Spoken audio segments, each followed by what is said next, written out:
Iran Israel సంఘర్షణ వల్ల ప్రపంచవ్యాప్తంగా ఏ దేశం అత్యధికంగా ప్రభావితమైందంటే అది పాకిస్తాన్.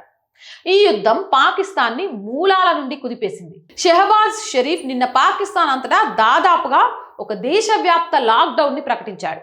రాబోయే 2 నెలల పాటు 60% ప్రభుత్వ వాహనాలను రోడ్లపై నుండి తొలగించారు.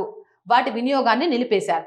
పాఠశాలలు, కాలేజీలు 2 వారాల పాటు మూసివేశారు. తరగతులు ఆన్లైన్లో నిర్వహించాలని చెప్పారు. ప్రభుత్వ కార్యాలయాలు ఇకపై వారానికి కేవలం 4 రోజులు మాత్రమే పనిచేస్తాయి. అది కూడా కేవలం 50% సిబ్బంది హాజరుతో. మిగిలిన 50% ఇంటి నుండే పనిచేయాలి. పెట్రోల్ ధరలను 55% మేర పెంచారు. ప్రస్తుతం పాకిస్తాన్లో లీటర్ పెట్రోల్ ఎంతో తెలుసా? 380 రూపాయలు. పాకిస్తాన్లో నెలకొన్న ఈ గందరగోళ పరిస్థితికి ప్రధాన కారణం ఏమిటంటే ప్రస్తుతం జరుగుతున్న యుద్ధం.